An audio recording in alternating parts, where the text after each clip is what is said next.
Welcome to Demand and Disrupt, the Disability Podcast. Here, we will learn to advocate for ourselves and each other. This podcast is supported with funds from the Advocato Press, based in Louisville, Kentucky. Hello, everyone, and thank you for joining us on Demand and Disrupt. I am your host, Kimberly Parsley. And I'm Lisa McKinley. And today, my interview guest is Luda Gogolushko, and she is the founder of Includas Publishing, which is a publisher whose goal is to increase media representation of people with disabilities. And she is from the University of Oregon. So I'm very excited about that. I'm excited because it's October, which is the beginning of my favorite season, which is pretty much the whole last quarter of the year, because I love Halloween and then I love Thanksgiving and I even love the holidays. So October is amazing. Isn't it like the best month of the entire year? It is. I absolutely agree. It's like, I think it's because finally we're getting some fall weather in Kentucky. At least we can be convinced that there might be some fall weather coming. Yeah, I love it. Are you a pumpkin spice person or are you anti that? I mean, it's okay. Maybe a little in some coffee, but all the pumpkin spice cereal and pumpkin spice baked beans, all like just pumpkin spice everything. It's like some of it's a little weird. I'll give you that. But I've already gotten my pumpkin spice cream cheese to go on my bagel. So I'm happy about that. Sounds like it would work. That would work. I went and got my new decor. I got I think crystal skull. I'm sure it's just like, glass, but it's a clear skull and it apparently has glitter in it. So if you turn it on, the glitter, sparkles. And then there's a candle sticking out of the top if you want to go for a little spookier sort of thing. That sounds scary. That would give me nightmares. Michael thinks it's the absolute tackiest thing that he's ever seen, but we love it. It can't be as tacky as what we saw at Lowe's the other day. It was a 10-foot animatronic skeleton for your yard that was $500. Okay, was that Lowe's or Home Depot? Because the 12-foot the 12 feet. Yeah, there's the 12-foot Home Depot skeleton is like a thing. It's like iconic now. Maybe it was Home Depot. No, it's like a thing. I mean, like people, and they're so expensive that I've seen people like keep them out all year and put like a Santa Claus hat on them in December and then like bunny ears, but one. Yeah, but I'm not paying for that. I'm judging you right now. I'm sure you are. It's fine. Hey, my tacky knows no bounds, none at all. We have a little 2-foot one to keep in the house. His name is Trevor because the kids, to thrill her, his name is Trevor, that kind of thing. So the new skull his name is Bob because Bob is the name of a skull that is in the Dresden Files, which is a series about a wizard in Chicago.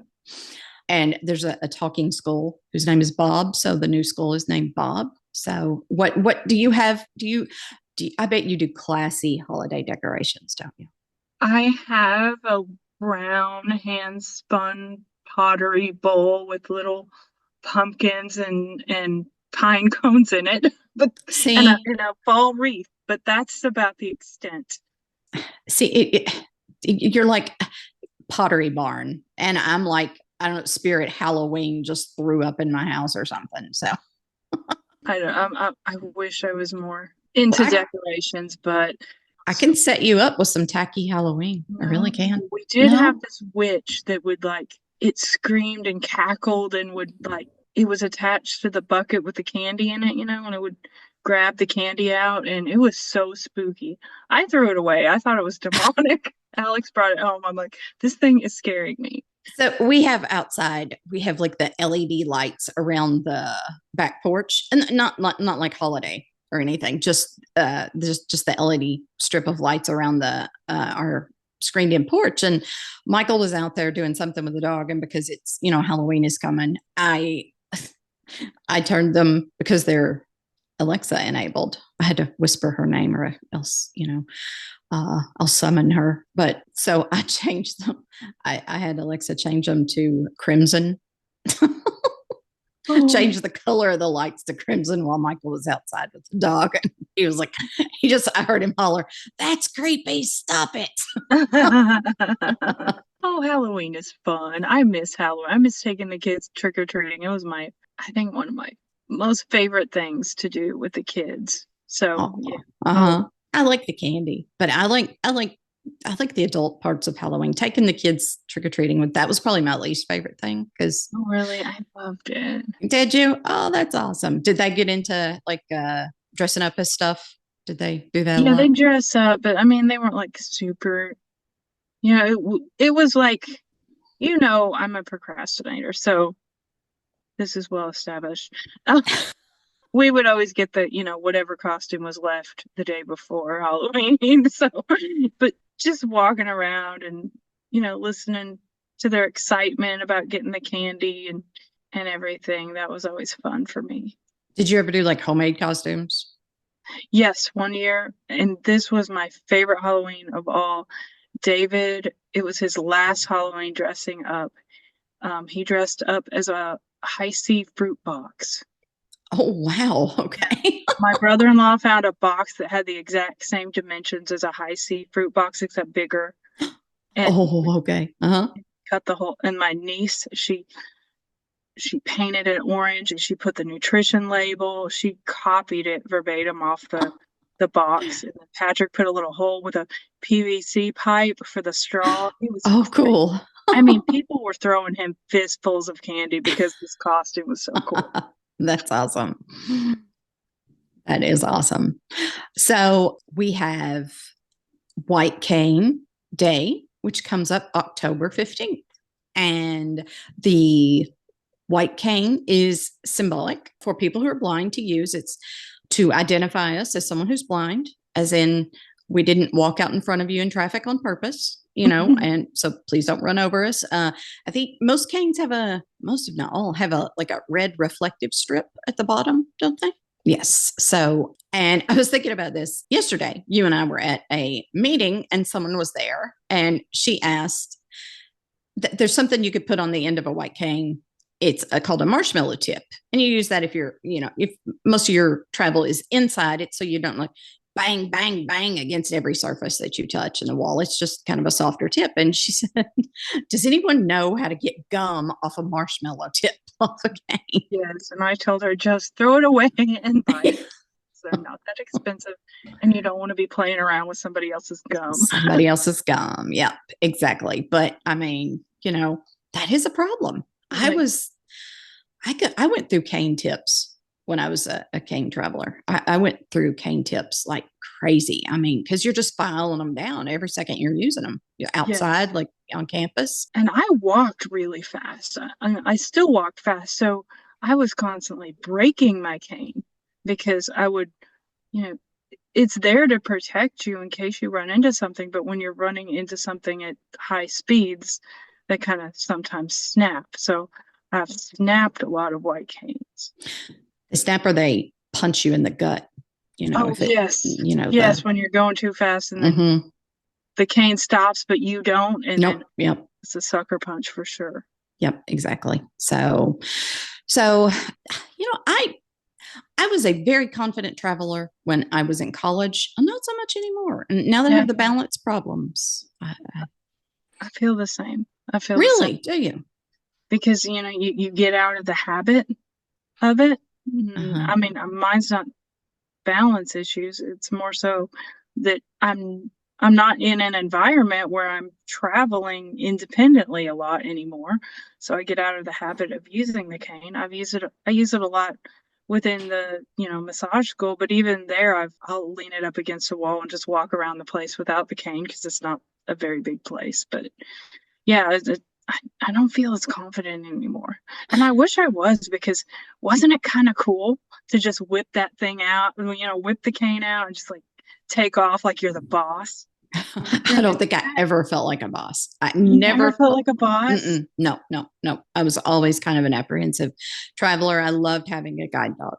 I really did. But the thing with having a guide dogs, you've really got, I mean, to work them properly, you got to have places to go. And most of my travel, living here in Bowling Green, I usually have to get a ride because we don't have public transportation. So I get a ride. So, it's not really worth it anymore to take the dog from a car to a building, I mean, that's not really going that far. But on campus, I loved having a dog. I wish I had the dog. I never went the dog route, but who knows?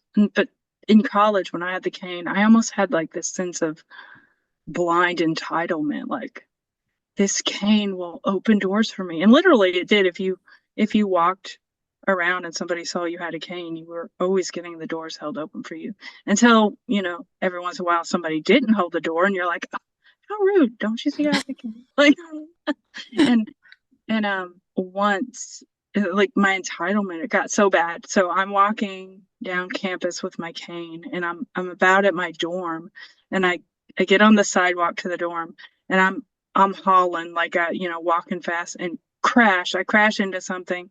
My cane breaks in half, and it's a car. It's a car parked right in the sidewalk of our dormitory. You're not supposed to have a car on the sidewalk. So I was like so mad. I went inside and I called the campus police, and I'm like, there is a car parked in the sidewalk. So they called me back about 30 minutes later, and they're like, ma'am, did you call about a car in the sidewalk? I'm like, yes. And they're like, that was our police car. We had an emergency. So I called the police on the police that day. They were in your way. So White Cane Day, October 15th. So very exciting. Blindness Awareness Month. And then also Disability Employment Awareness. So I was wondering, Lisa, if there was anything that you wished employers or prospective employers were aware of, what would it be? I think it would be that, for me personally, I would say I can do the job just as well as anyone else. It just takes some modifications, and I would want them to know they don't have to come up with the modifications. I will let them know what those modifications need to be, and it's nothing that's going to break the budget. It's nothing that's going to be time consuming, or it's just a little thing, and I can do the job just as well as anyone else. That's so interesting, because mine is basically the exact same thing. Mine is, all I'm asking is just to have the tools I need to do the job. It's just that my tools may be different. I mean, you wouldn't dream of giving another employee a laptop computer that doesn't have the programs on it that the person needs to use to be successful. Right. So same thing with me. I need the programs on there, like, text to speech, to be successful. So that it's just the awareness part of it is just be aware. I just need different tools. That's all it is. And do you think a lot of the apprehension with hiring someone with a disability, they think you can't do the job, so saying no to the accommodations is a way of not hiring you at all? Or what do you think? I think that people think because they couldn't do the job without being able to see, that there's no way we can do the job without being able to see. Exactly. Never mind the fact that we do all the things without being able to see. I just think because people think, there's no way they can do that. And it's like, accounting or some such. It's like, really? I think another thing employers should know is, we've been living with these disabilities our whole life. The world is not set up for us, yet we have come up with creative solutions, and we are amazing problem solvers. And I would speak for most people on that one. Most disabled people, I would say, are pretty darn good problem solvers, and that's what you want on your workforce. Mm-hmm. Yep. People who are resourceful, know how to get the job done. Yeah, definitely. I absolutely agree. But I don't think any employer thinks of themselves as being ableist or thinking, oh, I would never hire a disabled person, except they literally would never hire a disabled person, Yeah. you know? So just, I mean, it's one thing to, you were talking about people, holding the door open for you when they see you have a cane, that's nice. That's just manners. That's just being polite. That does not an ally make.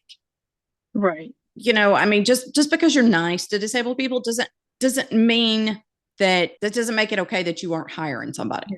Yeah. Just because you're kind to us doesn't mean you're a champion for us. Right. There you go. Yeah, exactly. So, and I think that's important. This is an important conversation that we can have, this month about awareness. And so, listeners, if you'll have anything, anything to add about this topic, because it's an important topic. I would even love to get employers talking about that, Yes, and I'd love to hear your stories of maybe discrimination you faced in the workplace or while trying to get a job. I remember trying to get a summer job at just like an amusement park, and they told me that I shouldn't work there and couldn't work around the sodas because I wouldn't be able to see a bee that might sting me. It's just ridiculous. So yeah, send us an email. Let us know what you've faced in that front. Absolutely. Absolutely. We would love to hear that. The more ridiculous, the better. We would love to hear it. So demandanddisrupt@gmail.com. Can't wait to hear it. So, and now on to our interview with Luda Gogolushko.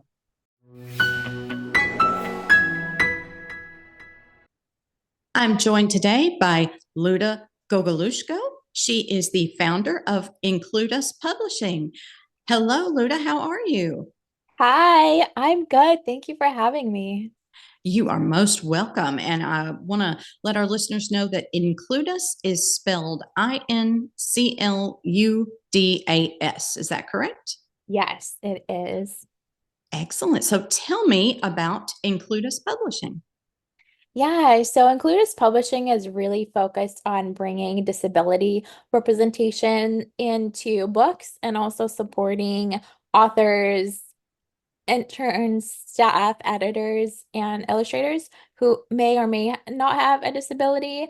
But it's really rooted in just like showcasing disability in media due to the lack of that representation not being seen over the years.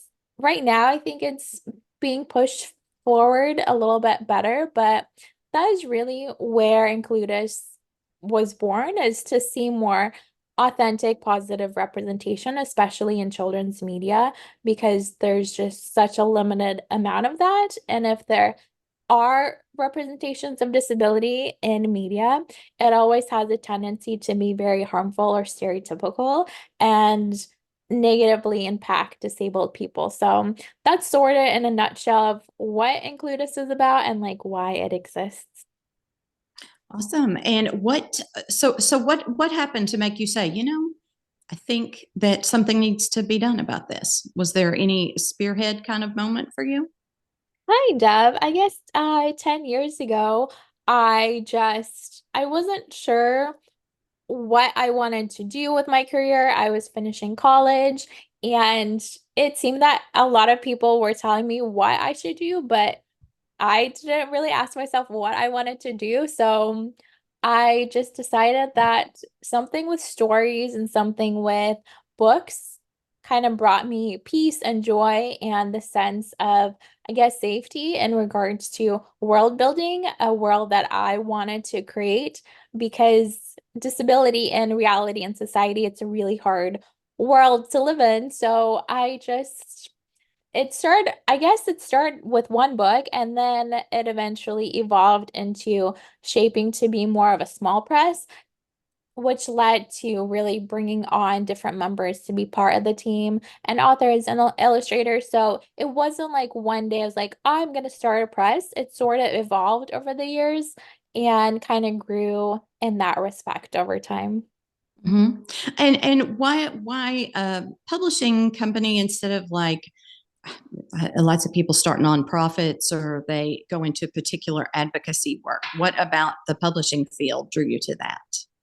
Just the creation of books. As a kid, I would always cut up magazines and pictures and like reorganize them to have like a layout or like a feel or theme that I wanted to create. So I would cut out all like in my my time, the Spice Girls, I would cut out all of them that I would see in magazines and like create my own Spice Girls magazine. And I used to love, oh gosh, what was it called? I think it's called Disney Adventures magazine. And it was like really tiny, or I guess like a pocket size magazine for kids that talked about like Disney stars and movies and whatnot. And they always had this like page where it showed how the magazine was organized and all the different like floors that it would go through. And I just love the idea of putting together different things into each other. And that creative side of me was just so confident that I would enjoy doing that with books as well, like piecing things together, moving this and that, and looking at the layout. And so I just wanted to put together books and create books. And it was during that time where it was starting to become a little bit more common to create small presses. And I guess technology was also up for grabs where it allowed me to do that, where you don't have to be working with a big publisher to do that. You can really create your own imprint and the books and the titles that you want to see in the world. So I guess there's a lot of things that align with like my passion, my childhood creativity, and the technology and the age of books and digital content was also allowed me to do that as well. It's been a very freeing. The gates are wide open over the last 10 years in terms of publishing, haven't they? It's Yeah, definitely, especially in the last like 5 years for sure. Yeah, it's been wonderful to see. It really has. So it's amazing what you've done. So tell me about some of the titles that Includas has published.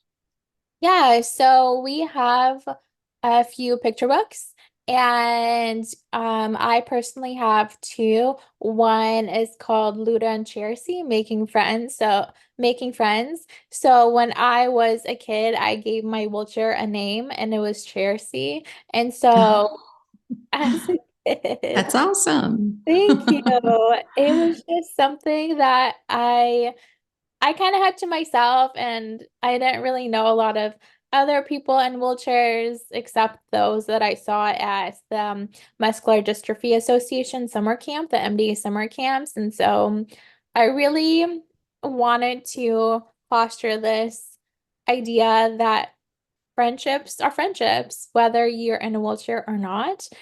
Even though it could be scary, because growing up, even now, I feel like with kids, they just look at those who might look different, quote unquote, maybe as unsure how to approach a person in a wheelchair. And so I really wanted this book to illustrate that even if you feel like no one likes you or no one really knows how to talk to you, everyone's still a person and a human, and you can be friends with anyone regardless of whether they are in a wheelchair or not. And that was a couple years ago. I think a lot of the times it's really exciting to create a book and base yourself in that kid-like fictional character. But recently, last year, I also worked with Melquia Smith. She was the illustrator for The Biggest Gift of All. And we really explored the idea of what is a gift that you can give that is so big to like your best friend that you bring to your birthday party when everyone else has the opportunity to bring even bigger gifts. So that was a really interesting and fun aspect of friendship as well to play around with, and the colors. And that was really actually really interesting and fun project to explore. And I really wanted to make sure that we always see disability on the cover, especially disability representation that is not regularly seen. So with this recent book, Melquia Smith, she designed a Black disabled girl in a wheelchair. And we're putting her on the cover, as I always try to do. Well, I do always with all the books, is to see that disability on the cover, because even if there is representation in media, it has a tendency to like hide or like not be existent or just not be disabled and proud. And so we do that with also one of our, or actually both of our YA books, where Good Morning Dinah, we show high school scene and it's the main character with her service dog. And then the Pearls of Yesterday, we also include a wheelchair and the character along with her, I guess, love interest, but she has two. And so that is really important for all the books that I make sure go out into the world, is that people know and people see positive images of disability versus what is commonly stereotypically out there when it comes to media representation that is being created by non-disabled people. If that makes any sense. It makes perfect sense. Yes, absolutely. So the books that you mentioned, which do sound amazing, do people reach out to, I guess, your website to get those? Are they available from Amazon and Barnes and Noble and all those retailers? Yeah, definitely. They are available on Amazon, Bookshop, Barnes and Noble, any major outletter, or I guess retailer, retailer, independent. What is it? Indie? I think it's called the Indie Bookstore, but they're definitely available. And if they are not, feel free to let us know or reach out and we'll see what we Yeah, or and if they're not available, at your local bookshop, then go up and ask for them. Yeah, Go up there's and ask for it, and yeah. Yeah, you can ask for it. Definitely. Also, I would suggest libraries too. Many times a library will take on an ebook or a physical book. We're also happy to donate books to libraries too. So if that is something that anyone is interested in, I am more than excited to offer that as well. Awesome, awesome. So, are the books that you mentioned were kids' books and young adult? Are those the titles that you specifically do? Yeah, so we basically do more on the kid side and YA, and then we do a little bit of middle grade as well.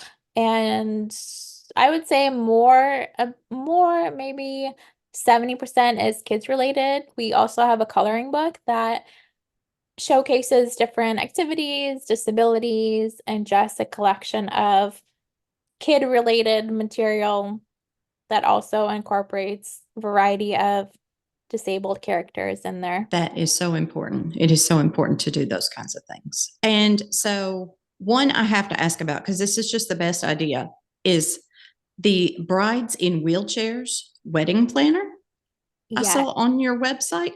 Yes. Yeah, Tell me about that. yeah, so the Brides in Wheelchairs project is basically the same idea of showcasing disabled brides and love stories that are just not seen. What if I've never gone, or my background is in event planning as well. I majored in that when I went to Cal State Northridge. And so in studying that, I just never saw weddings and bridal and disability. And it's a niche that I'm really curious to explore because I love taking a space that is not inclusive and being, let's make it inclusive. And so that's also a side project that has been in development for some time.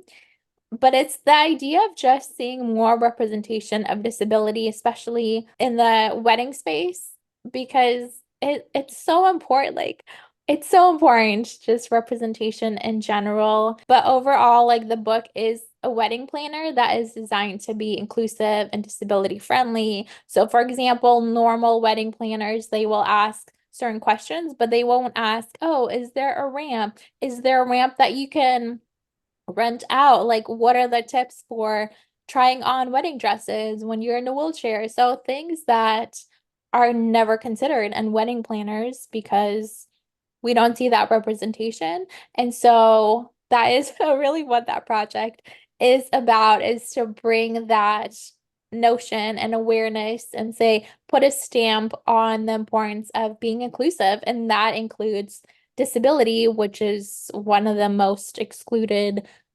non-dominant groups that we see a lot everywhere.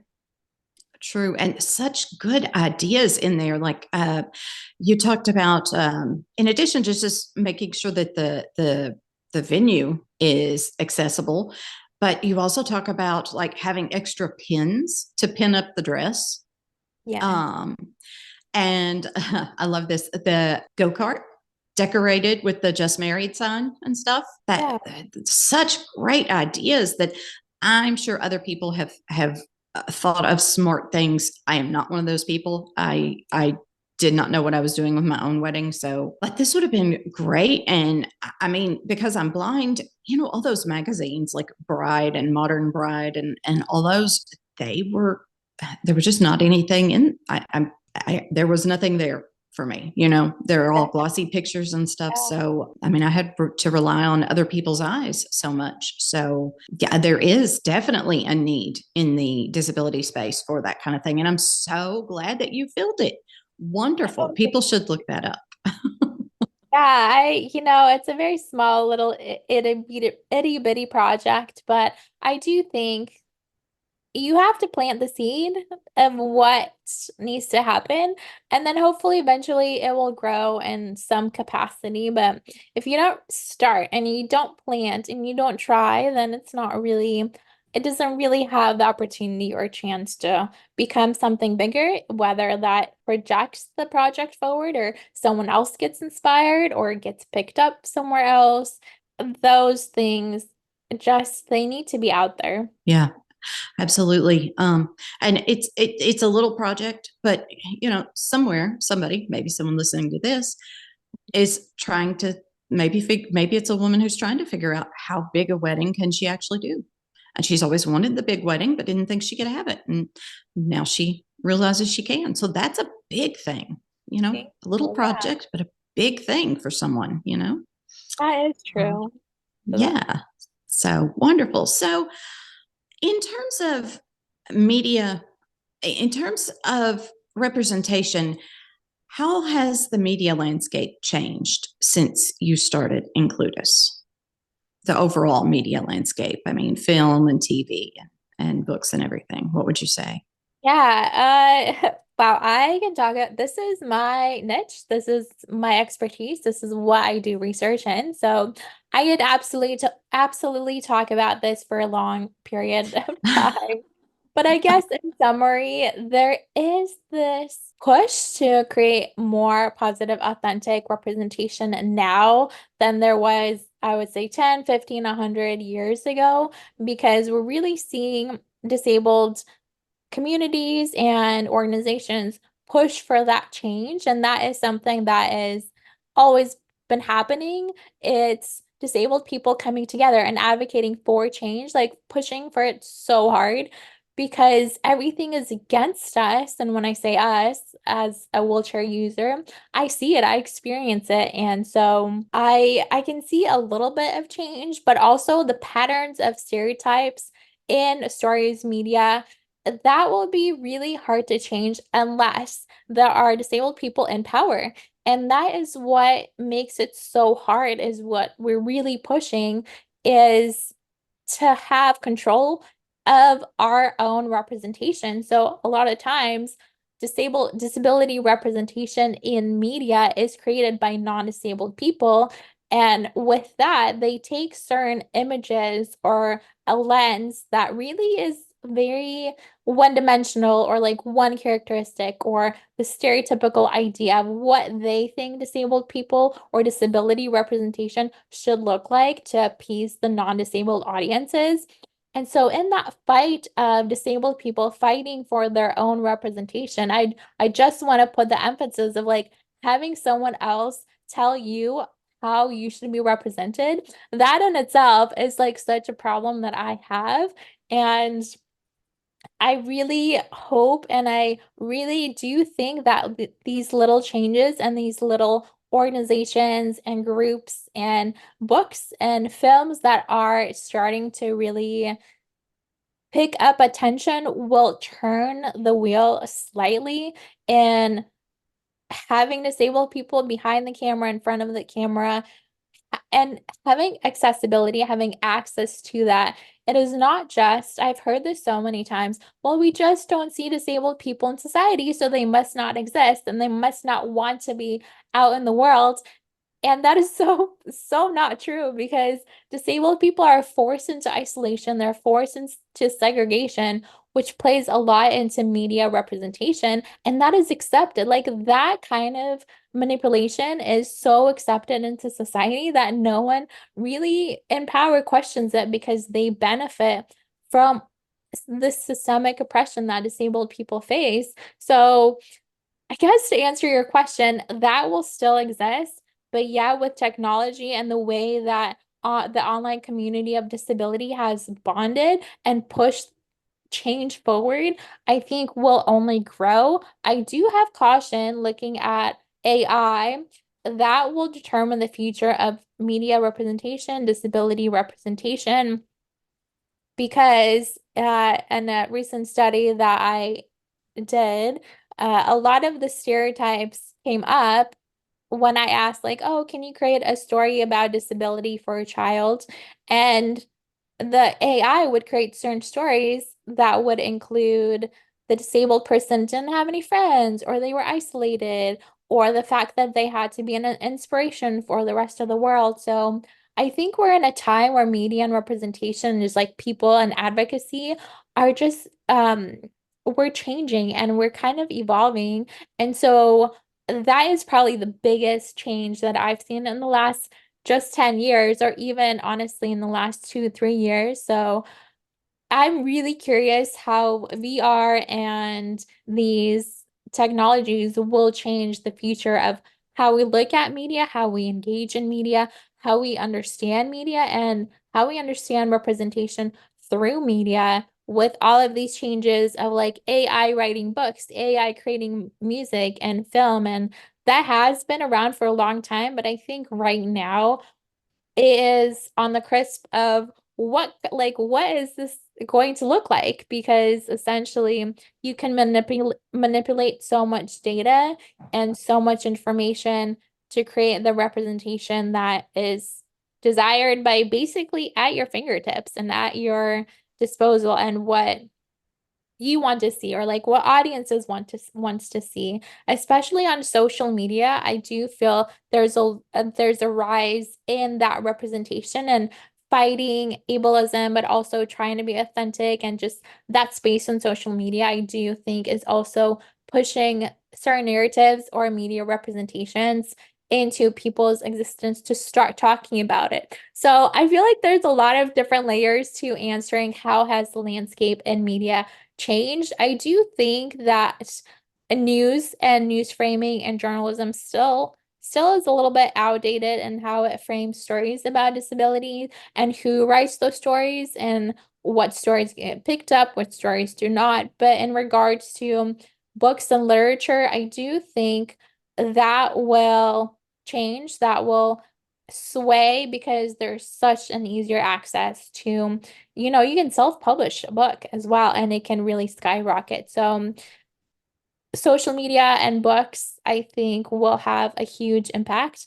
and also AI on the future of representation. And then who gets to control that is really up for grabs at this point. Yeah, because I mean, AI, if you're talking about the large language model, it's basing what it's doing on what's existing out there now. Exactly. Yes. And if what's existing is stereotype and inspiration porn, then guess what the AI spits back out?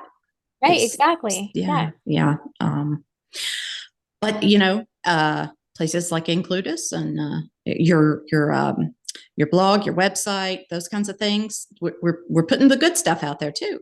Right? Yeah, definitely. Yes, absolutely. So tell me, Luda, where can people go to find more about you and about Includas Publishing? Any social media, just kind of the at Includas, INCLUDAS. And we're We're like faintly on TikTok and faintly on Twitter, but our presence is more on Instagram. Instagram. Okay. Okay. Include us on Instagram. Correct. Excellent. And this was a wonderful conversation. Thank you, Luda, so much for joining us today. If you like the podcast, remember to follow or subscribe so you never miss an episode. If you really like the podcast, we'd love it if you could leave us a rating or review on Apple Podcasts or Spotify or wherever you get your podcasts. That helps more people to find us. If you really, really like the podcast, then please tell someone about it, either in person or send them an email or just share the link on social media. Thank you all. Every bit helps, and it makes a huge difference for us. If you'd like a transcript, please send us an email to demandanddisrupt@gmail.com and put transcript in the subject line. Thanks to Chris Unkin for our theme music. Demand and Disrupt is a publication of the Advocato Press with generous support from the Center for Accessible Living located in Louisville, Kentucky. And you can find links to buy the book, A Celebration of Family, Stories of Parents with Disabilities, in our show notes. Thanks, everyone. You say you've seen a change in me. Just for once I think I would agree. We both know there's a difference. We've had our curtain call, and this time the writing's on the wall.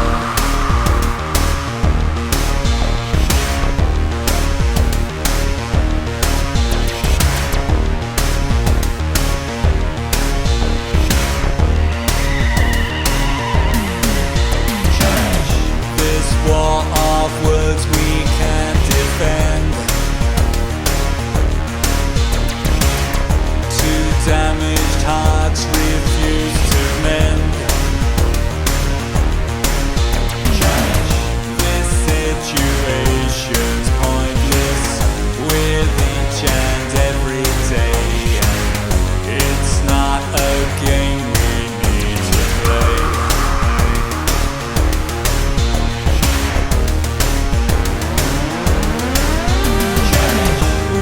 Try to make things better, repair and rearrange things, but each and every letter spells out the need for us to open up our minds and hearts to change.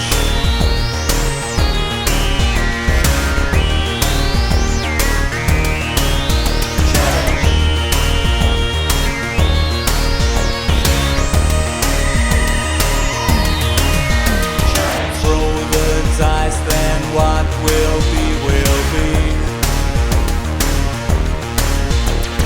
Disregard for good to set us free.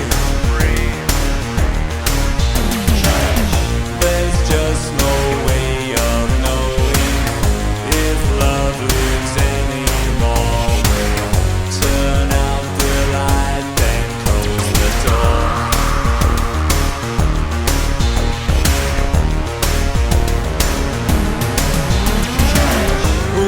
Try to make things better, repair and rearrange things, but each and every letter spells out